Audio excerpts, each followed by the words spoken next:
नमस्कार साथियों। फ्रेंड्स, आज हम देखने वाले हैं क्लास 12 का एक न्यू लेक्चर होगा जिसमें हम देखने वाले हैं एसटीपीज के बारे में, जिसका नाम है माइक्रो ऑर्गेनिज्म किस प्रकार से हेल्प करते हैं किसी भी सीवेज ट्रीटमेंट में। दोस्तों, आपको पता है कि पर डे लाइफ में हम लोगों के द्वारा कम से कम न जाने कितने हजारों लीटर वाटर क्या होते हैं प्रोड्यूस किए जाते हैं। जो वाटर प्रोड्यूस किए जाते हैं, ये वाटर में बहुत सारी कह सकते हैं गंध भी पाई जाती है। इनमें कह सकते हैं कि इसमें ऐसी चीजें पाई जाती हैं जो जलीय जीवों के लिए हानिकारक होती हैं। अर्थात जब ये जो भी वेस्टेज निकलते हैं टाउन से, सिटीज से, इनको डायरेक्टली हम लोग कहाँ डिस्चार्ज कर देते हैं? वाटर बॉडीज में, चाहे वो रिवर हो चाहे वो सी हो। जिसकी वजह से क्या होता है कि बहुत सारी चीजें क्या होती हैं, जो एक्वाटिक प्लांट्स एनिमल होते हैं वो बेचारे मर जाते हैं। अर्थात हम ये कह सकते हैं कि जो म्युनिसिपल कह सकते हैं जो वेस्ट होता है उसी का नाम है सीवेज। इसमें ह्यूमन एक्सक्रेटा भी शामिल होता है। सर, हम कहना ये इसमें चाहेंगे कि किस प्रकार से किसी भी सीवेज को डिस्पोज करने से पहले वाटर बॉडी में उसको क्यों ना हम एक ट्रीटमेंट दे दें, जिसकी वजह से उसके ट्रीटमेंट में थोड़ा ट्रीटमेंट देने से थोड़ी बहुत उसकी जो वेस्ट होगी वो कम हो जाएगी, जिसका नाम है सीवेज ट्रीटमेंट प्लांट। जिसके लिए समय समय पर गवर्नमेंट ने बहुत सारे कदम उठाए हैं, चाहे वो गंगा हो चाहे यमुना प्रोजेक्ट ट्रीटमेंट प्लांट हो। इसमें बहुत सारी चीजें हम लोगों ने देखा है, देखेंगे। हम इसमें समझेंगे कि फ्लॉक्स क्या है, इसमें एफ्लुएंट समझेंगे, यानी जो सीवेज होता है उसमें किस तरह से ऑर्गेनिक मैटर, साथ ही साथ बहुत सारे इसमें माइक्रोब्स भी पाए जाते हैं। उनको कौन खाएगा, कैसे वो ऑर्गेनिक मैटर को तोड़ा जाएगा, फाइनली कैसे उसको प्योर करेंगे, फिर हम वाटर बॉडीज में रिलीज करेंगे। उन्हीं चीजों को देखेंगे। तो आइए, ये चैप्टर लेक्चर बहुत इंपॉर्टेंट है, कम समय का होगा लेकिन ये बहुत इंपॉर्टेंट होगा, बहुत ध्यान से समझिएगा। कोई चीज समझ में नहीं आती तो आप जरूर कमेंट बॉक्स में बताएंगे। वीडियो अच्छी लगेगी दोस्तों तो लाइक कमेंट से जरूर कर दीजिएगा, और जो चैनल को भी सब्सक्राइब ना किए होंगे वो सब्सक्राइब भी करेंगे। ठीक है, नोट्स निकाल लीजिए। आइए इसके बारे में देखेंगे, हम लोग देखेंगे होगा क्या। जैसे जो लार्ज क्वांटिटीज होते हैं, large quantities of water, large quantities of water क्या होते हैं? जनरेटेड होते हैं एवरी डे। ठीक है ना, कहाँ से? फ्रॉम सिटीज से भी होता है, टाउन से होता है, यही तो होता ना। मैं शहरों से या टाउन्स वगैरह से बहुत सारे ऐसे वाटर बॉडीज जनरेट होते हैं, और फाइनली हम इसमें देखेंगे। अच्छा, इसमें चीज और देखेंगे, इसमें इन्वॉल्व होता है क्या? ह्यूमन एक्सक्रेटा भी होता है, ये ध्यान देना। मानव के द्वारा किए जाने वाला जो एक्सक्रेशन होता है, एक्सक्रेटा जो है, ये भी इसमें मानकर चलिए कि ये भी निकलता है। ठीक है, पॉइंट नंबर अगले में समझने की कोशिश करेंगे। जो म्युनिसिपल पार्टीज होते हैं, जो म्युनिसिपल म्युनिसिपल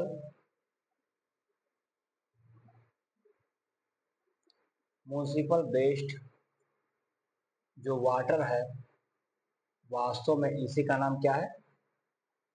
सीवेज होता है। जिसके अंदर क्या पाया जाता है भाई? इसके अंदर पाया जाता है ऑर्गेनिक मैटर एंड बहुत सारे इसमें क्या होते हैं? माइक्रोब्स पाए जाते हैं। ठीक है ना, जो कि हेटरोट्रॉफिक माइक्रोब्स के रूप में भी जाने जाते हैं, ये ध्यान देना इसको। ठीक है ना, देखेंगे हम दोस्तों, जो डायरेक्टली डिस्चार्ज नहीं कर सकते, यानी can not discharge directly into water bodies before disposal. इनको डिस्पोज करने से पहले, बिफोर डिस्पोजल। अच्छा, अच्छा, इसी ऑर्गेनिक वाटर में बताया गया क्या क्या पाया जाता है, इंपॉर्टेंट है, देखिए ना। जब डिस्पोज करेंगे तो इसको जरूरी है कि एक ट्रीटेड है, इसको हम लोग ट्रीट करते हैं किससे? एक ट्रीटेड एसटीपी। क्या मैं एसटीपी लिख दूं तो समझ पाएंगे? सीवेज ट्रीटमेंट प्लांट्स लिख देता हूं यहाँ पर, एक मतलब देखो, सीवेज ट्रीटमेंट प्लांट्स। यानी इस प्लांट के द्वारा सबसे पहले हम इसको ट्रीट कर देते हैं, ताकि जो उसके अंदर गंध बहुत ज्यादा जो वेस्ट उसको कम किया जा सके, यानी कि जिससे जलीय जो मरे ना, जलीय पौधे मरे ना या नुकसान हो लेकिन कम हो। इसलिए हम डायरेक्टली सारे के वेस्ट को डायरेक्टली वाटर बॉडीज में रिलीज नहीं करते। Before the disposal it treated with the STPs. ठीक है ना, आगे देखेंगे, इसमें बताएंगे इसमें, जिससे क्या होगा, to make its less polluted. क्या जब हम इसको एसटीपीस के द्वारा काम करवा देंगे तो क्या इसके अंदर पोल्यूशन की मात्रा कम नहीं हो जाएगी? हो जाएगी, ये चीजें हो जाएंगी। अगला पॉइंट समझेंगे इसमें, चौथा भाई दोस्तों, जो सीवेज होता है, इस सीवेज में कंटेन क्या क्या होते हैं? सीवेज में कंटेन होगा बहुत सारी चीजें, जैसे मैनी, अभी मैंने बताया था मैनी हेट्रोट्रॉफिक माइक्रोब्स नेचुरली, है ना, ये नेचुरली उसमें क्या होते हैं, पाए जाते हैं, जो कि कैरीड आउट होते हैं, कैसे carried out, carried out in in two stages, दो स्टेज में हम लोग उसको कैरी करते हैं, प्राइमरी ट्रीटमेंट, सेकेंडरी ट्रीटमेंट। समझ में आ गया? देखेंगे, जैसे मैं अगर इसको यहाँ डायरेक्टली बताऊं आपसे,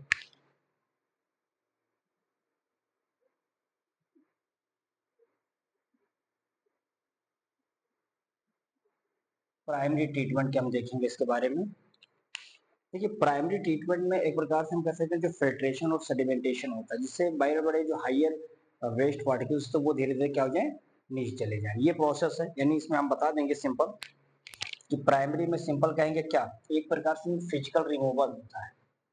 क्या तो भाई साहब, physical removal of particles. Particles में कौन कौन सा हो सकता है, ब्रेकर में लो, हो सकता है कुछ लार्ज हो एंड स्मॉल, ठीक है ना। ये कहाँ से निकलते हैं, तो from from sewage, through the sewage से निकाला जाता है, चाहे वो सीवेज बड़े हो चाहे छोटे हो, लेकिन एक प्रोसेस होगा, थ्रू द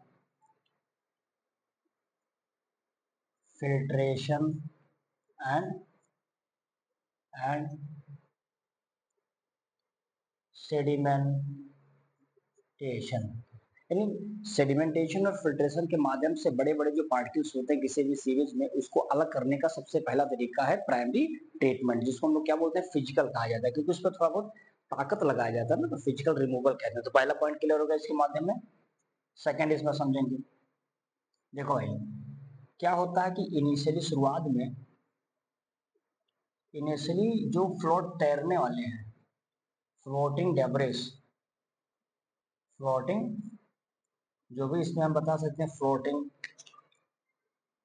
जो डेब्रिस होते हैं, तैरने वाले जो डेब्रिस होते हैं, इनको रिमूव करते हैं, इनको रिमूव करते हैं, वो भी कहाँ से, उसके बाद में देखेंगे जो उसमें गर्ड पाया जाता है, यानी गर्ड। और गर्ड में आपको पता होगा, मैंने अभी बताया भी था कि गर्ड में क्या होता है, कुछ सॉइल होते हैं and small pebbles, PABBLES, pebbles माने कुछ पत्थर, छोटे छोटे सॉइल्स और बड़े बड़े पत्थर, इन सबको अलग अलग छोटे छोटे पत्थर सॉइल मिट्टियों को धीरे धीरे अलग करते हैं। कब, जब पहले हम जो तैरने वाले जो डेब्रिस होता है उनको अलग कर लेते हैं, thereafter we can just remove it. देखें, फिर देखेंगे इसमें हम बताएंगे ये सब रिमूव हो जाते हैं, उनको रिमूव करते हैं। फिर देखेंगे जितने भी ऑल सॉलिड होते हैं, ऑल सॉलिड्स, ये सब सेटल डाउन हो जाते हैं, नीचे बैठ जाते हैं, सेटल, और कहाँ पे सेटल हो जाएंगे, एंड फॉर्म क्या बनाएंगे, settle form primary, settle form primary primary sludge,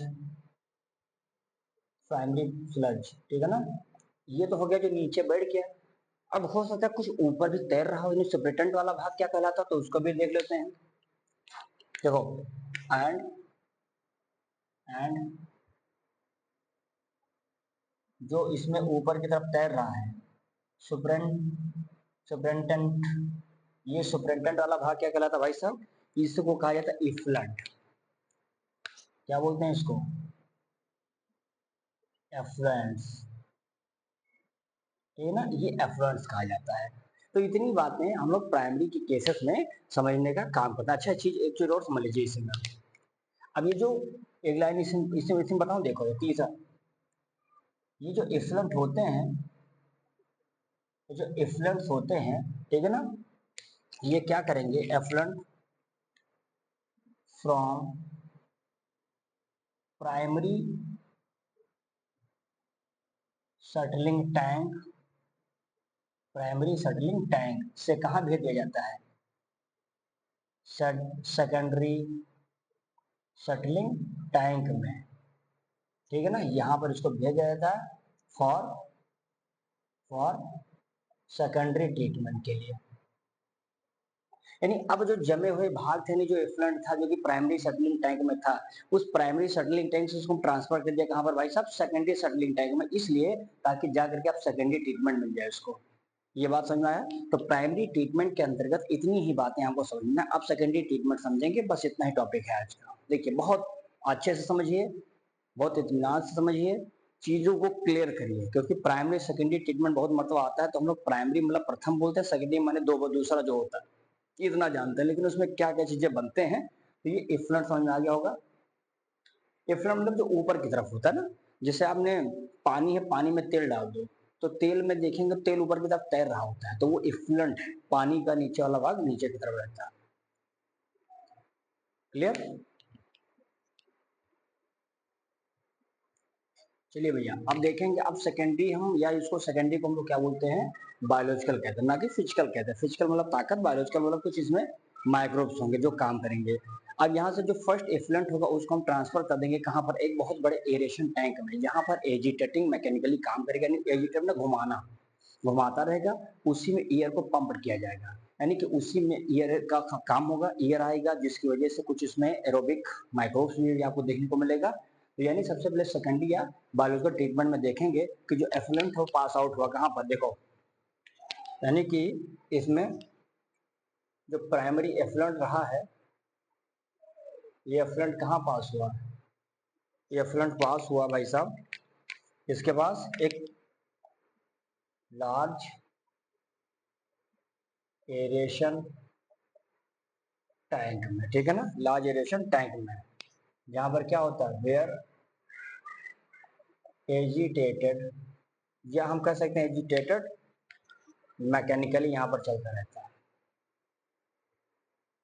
mechanically, ठीक है ना, mechanically, and and air pumped to it. क्या मामला समझ में आया? एजिटेट मैंने कुछ घुमाने वाला, एक पंखा लगा था, पंखा पंखा जाता है इससे घूमता है, तो ऐसे वो ईयर को, पानी को घुमाता रहता है, जिससे ईयर उसमें क्या होता है, एंट्री हो जाता है। तो इसका काम पहला ये पॉइंट हो गया। क्लियर है यहाँ तक? सेकेंडरी समझेंगे इसमें क्या कहता है इसमें। अब यहाँ देखेंगे बहुत सारे ग्रोथ करेंगे यूजफुल बैक्टीरिया, यानी ग्रोथ करेगा भैया यूजफुल एरोबिक माइक्रोब्स, ठीक है ना। अच्छा क्या करेगा, इनटू क्या बनाएगा, इनटू फ्लॉक्स। ये चीज बहुत इंपॉर्टेंट समझिएगा, फ्लॉक्स। आपको पता होगा कि जब एयर आ गया है, एरेशन चैम्बर में आया, तो जाहिर सी बात है कि उसके अंदर फ्लॉक्स बनेंगे। फ्लॉक्स क्या, एक मास है, यानी मासस है। बैक्टीरिया जब वहाँ बैक्टीरिया जब एसोसिएट करता है किसके साथ, फंगल कंपोनेंट के साथ, फिलामेंट के साथ, यानी इसमें चाहो तो फ्लॉक्स में ले लो कि ये फ्लॉक्स क्या है, mosses of bacteria associated with fungal filaments. क्या मामला समझ में आ रहा है कि कैसे ग्रोथ यूजफुल करता है, जो माइक्रोब्स होंगे वो जा करके किसके साथ मिलेगा भैया, मास किसका बनेगा, बैक्टीरिया, जब बैक्टीरिया जुड़ जाएगा किसके साथ, फंगल कंपोनेंट के साथ। क्लियर है? तो उसको क्या बोलते हैं, फ्लॉक्स कहते हैं। तो ये भी इसमें बनेगा, क्योंकि ईयर आ गया, और भाई जानते हैं कि एरोबिक एनारोबिक माइक्रोब्स का डेवलपमेंट होता है। ऐसे बैक्टीरिया जो ऑक्सीजन की उपस्थिति में जिंदा रहे एरोबिक कहलाते हैं। तो जब यहाँ ऊपर से एक एरेशन टैंक लगा है, एयर पाया जाएगा, पंप होगा, पास आउट होगा, तो जाहिर सी बात है कि उसके अंदर एरेशन वाला भाग में क्या होगा, एरोबिक माइक्रोब्स आपको ग्रोथ दिखाई पड़ना। ठीक है यहाँ तक बात, आगे देखेंगे। अब जैसे ये जुड़ा तो यहाँ पर क्या होगा, ये जो फ्लॉक किसको कंज्यूम करेगा, तो लिख लो यहाँ पे, विच कंज्यूम्ड, विच मतलब बता दिया हमने, फ्लॉक्स की बात मैंने किया है, which consumes a major part of organic matter. ठीक है ना, ये कहां पे था, इन द, ये जो इफ्लुएंट आया था इन द इफ्लुएंट। ठीक है, यानी इफ्लुएंट में आने वाले जितने भी ऑर्गेनिक मैटर थे, उस ऑर्गेनिक मैटर को कोई धड़ाम धड़ाम खाएगा तो कौन, उसको धड़ाम धड़ाम खाने के लिए ये बैठा हुआ है। तो एफ्लुएंट का काम समझ आ गया, एफ्लुएंट से आने वाले जितने भी ऑर्गेनिक मैटर को उसको खाने वाला कौन सा है, ये हमारा फ्लॉक होगा। फ्लॉक क्या है, एक मास है, किसका है, फंगल, जब एसोसिएट बैक्टीरिया, जब बैक्टीरियल एसोसिएट करते हैं के साथ विद द फंगल कंपोनेंट के साथ, that is called as the flocks. Now अब देखेंगे ये इसने कंज्यूम कर लिया, जो भी मेजर पार्ट थे उस ऑर्गेनिक मैटर को खाने के बाद ये बिल्कुल स्वाहा कर दिया। और जैसे ही खाया भैया, तो देखेंगे, आप देखेंगे तो यहाँ बीओडी क्या हो जाएगा, रिड्यूस। आप देखिए ये चीज ध्यान रखिएगा कि अगर पानी में गंदगी बहुत ज्यादा है, बीओडी बढ़ा रहेगा। पानी के गंदगी को यानी ऑर्गेनिक मैटर को कोई खा ले, यानी गंदगी कम हो जाए, बीओडी कम हो जाएगा। बायोलॉजिकल ऑक्सीजन डिमांड, आपको पानी में पाए जाने वाले जितने भी जिंदा प्राणी हैं उनको ऑक्सीजन की डिमांड बहुत ज्यादा लगेगी। कब, जब उसमें गंदगी ज्यादा होगी, क्योंकि उस गंदगी को छानते बीनते हुए भी ऑक्सीजन वहां पहुंचेगा उन जीवों के पास। तो जाहिर सी बात है कि सारे ऑर्गेनिक मैटर को जब हमने खा लिया, तब अब गंदगी साफ हो गई है, और जब गंदगी साफ हो गई तब ऑक्सीजन की डिमांड क्या हो जाएगी, कम हो जाएगी। हालांकि वैसे समझिए, समाज में करप्शन को रोक दीजिए, करप्शन रोक दीजिए, घूसखोरी, जो नौकरियां आराम से मिलने लगेंगी। अब जब करप्शन ही इतना चल रहा है तो उन्हीं चुने ही कुछ व्यक्तियों को नौकरी मिल पा रही है, बाकी सब बाहर चले जा रहे हैं। वही सिस्टम यहाँ पर भी है, गंदगी को साफ करिए, शुद्धता के प्रणाम दीजिए, बायोलॉजिकल ऑक्सीडेशन डिमांड को कम करवा सकता हूँ। क्लियर बात यहाँ तक, तो ये बात यहाँ तक आपको क्लियर हो गया होगा। आगे देखेंगे, अब यहाँ पर अगर आपसे समझेगा कि बीओडी के मतलब अगर समझा देता हूँ, देखो बहुत सिंपल, इसको मैं बताता हूँ। देखो कहते हैं कि जितने भी रेट होते हैं, rate of Uptake of O2 by microbe का हो या माइक्रो ऑर्गेनिज्म का हो, माइक्रो ऑर्गेनिज्म, ठीक है ना, कहां पर होगा, इन ए 1 लीटर ऑफ वाटर, पानी के 1 लीटर पानी में जितना भी ऑक्सीजन पाया जाएगा, अर्थात हम कह सकते हैं कि जितने भी उसमें ऑर्गेनिज्म हैं, जिंदा प्राणी हैं, ऑर्गेनिज्म पाए गए हैं, वह कितने ऑक्सीजन को पैक कर पाएंगे, कितने ऑक्सीजन को पिकअप कर पाएंगे 1 लीटर पानी में, वही उनका बायोलॉजिकल ऑक्सीडेशन क्या कहलाता है, डिमांड कहलाता है। तो एक सिंपल फॉर्म में मैंने इसको आपको बता दिया। आगे देखेंगे, अब देखेंगे जो ये बीओडी है, बीओडी किसका, बीओडी ऑफ सीवेज, ये कम आपको दिखाई पड़ेगा। कब, जैसे ये कम हो जाता है बीओडी, यानी किसी भी गंदगी का, पानी में गंदगी कम होगी यानी बीओडी वहां पे आपको कम लगेगा। अब पानी में गंदगी साफ होगी, अब तुम पानी को छोड़ दो किसी वाटर बॉडीज में, यानी अब इसको हम क्या करेंगे, हम अब इस इफ्लुएंट को, अब हम इस इफ्लुएंट को क्या करेंगे बाबू, इस इफ्लुएंट को पास कर देंगे, इफ्लुएंट को पास करेंगे कहां पर, इनटू एक settling tank, where where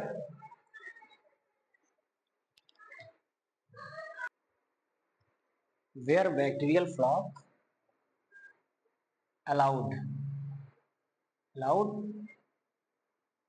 sediments, है ना, sediments, उसका नाम क्या पड़ जाएगा, sediments, उसका नाम है एक्टिवेटर स्लज, क्या कहते हैं, एक्टिवेटर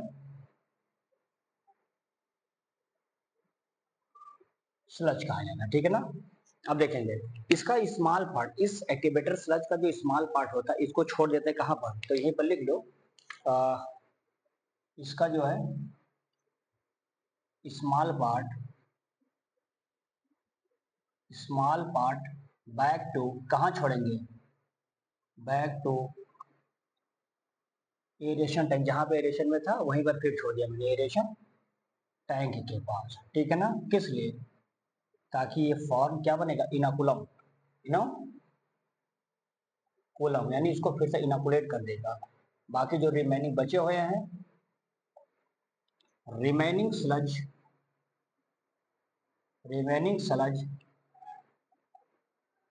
पंप्ड होते हैं कहां पर, इनटू ए टैंक।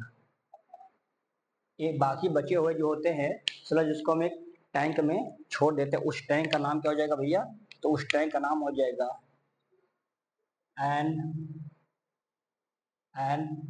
एरोबिक स्लज, ठीक है, इसको जानिएगा। एनोरोबिक स्लज डाइजेस्टर लेंगे, डाइजेस्टर्स। क्या मामला यहाँ तक समझ आया, यानी जो स्लज हमारा था उस स्लज का कुछ हिस्सा तो मैंने छोड़ दिया है बैक टू एरेशन वाले में जिसमें ऑक्सीजन था, लेकिन कुछ जो बचे हुए उसके आधे से ज्यादा भाग में उसको मैंने छोड़ दिया कहाँ पर, एनारोबिक स्लज डाइजेस्टर में। अब आगे देखेंगे उसमें क्या करी गई है। देखो अब होगा क्या भैया, जैसे आगे हम बढ़ेंगे तो यहाँ पर आपको मिलेगा कि इसी डाइजेस्टर में हियर, यहाँ पर क्या होगा, हियर मैनी अदर बैक्टीरिया होंगे, मैनी अदर बैक्टीरिया होंगे जो क्या करेंगे, डाइजेस्ट करेंगे किसको, वही जो हमारा फ्लॉक था, यानी जिसमें क्या था उस फ्लॉक में अभी बताया ना, फंगल था बैक्टीरिया था, यानी वो डाइजेस्ट करेगा फंगल को एंड एंड फंजाई को, और sorry fungal and bacteria, fungal and bacteria to produce, क्या छोड़ेगा, टू प्रोड्यूस मैनी गैसेस। कौन कौन से गैस निकलेंगे यहाँ से, तो गैस का नाम बताइएगा इसमें, मीथेन गैस, हाइड्रोसल्फाइड गैस, और आप देखेंगे कार्बन डाइऑक्साइड। ये सारे गैसेस रिलीज होते हैं जो फाइनली आगे चल के क्या बनाते हैं, यही बनाते हैं फॉर्म बायोगैस। ये बायोगैस का आगे फॉर्मेशन कर देते हैं, क्लियर है। चलिए इसका शॉर्ट लीजिए, थोड़ा सा और देख लीजिए। अब ये बायोगैस क्या करेगा, तो इस बायोगैस का काम देख लीजिएगा। इसको हम लोग लिखते हैं कहाँ पर, इन सोर्स ऑफ एनर्जी, एनर्जी के रूप में यूज करते हैं, किस लिए, ताकि इसको हम लोग इन्फ्लेमेशन के रूप में यूज करते हैं, ठीक है ना। और यही फाइनली जो एफ्लुएंट होता है, किसका, effluent of secondary treatment, plants को, अब फाइनली हम इसको कहाँ छोड़ते हैं, नेचुरल वाटर बॉडीज में। अभी हमारा कहीं ना कहीं इसके अंदर जो वेस्ट होगा होगा भी, लेकिन अब बहुत कम हो गया है। अब आप पानी में छोड़ देंगे तो हमारे जलीय जीवों पौधों को कोई नुकसान ज्यादा नहीं फैलेगा, ठीक है। चलिए इसको आप बना लीजिए, फिर एक फिगर बनाता हूँ, फिर खत्म करता हूँ।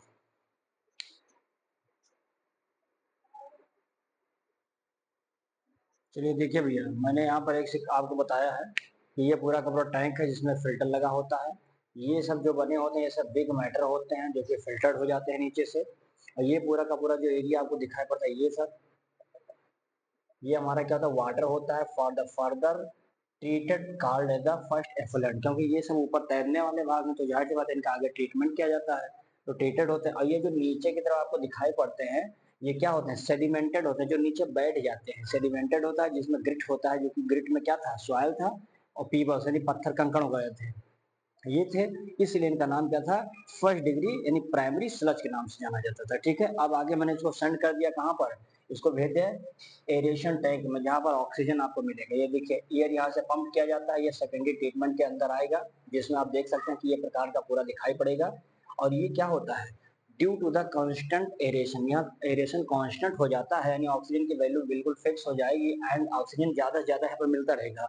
एजिटेशन होगा यानी घूमता रहेगा उसी में, पंखे की तरह वो मिलता रहेगा, मिक्स कर देगा ऑक्सीजन को। शैकिंग होगा, एजिटेशन का मतलब होता है शेकिंग, घूमने वाला। फ्लॉक्स यहाँ बनेंगे जो कि मेस होगा किसका, mess moss like the fungus and bacterial grow, यानी फंगल और बैक्टीरियल ग्रो का इसमें एक मास बन जाता है जिसको हम लोग फ्लॉक्स के नाम से जानते हैं। और फाइनली देखेंगे यहाँ से जो वाटर होगा अब क्या होगा, धीरे धीरे क्लीन होने लगेगा, साफ होने लगेगा। फाइनली हम इस इफ्लुएंट को कहाँ, एक सेटलिंग टैंक में भेज देते हैं और ये यहाँ पर पहुंच जाएगा सेटलिंग टैंक में, जिसमें आप देख सकते हैं ये फ्लॉक्स क्या होता है, नीचे आकर के बैठ जाते हैं, सेटल्ड हो जाते हैं। अब एक समय ऐसा आएगा जब फ्लॉक नीचे बैठने लगेंगे तो इसी का नाम क्या पड़ जाएगा, इसी का नाम एक्टिवेटेड स्लज के रूप में जाना जाता है, ठीक है।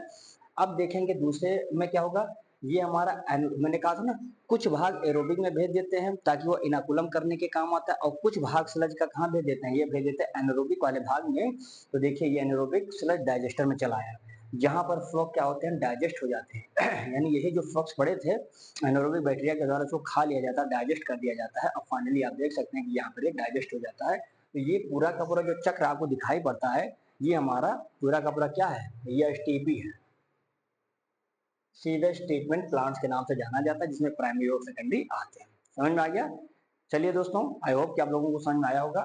ऐसे आप इसको पढ़ते रहिए, बाकी मिलेंगे एक नए लेक्चर के साथ, इतना आप पढ़ लीजिएगा, बाकी मिलेंगे, ठीक है। Thank you so much, screenshot ले लीजिए।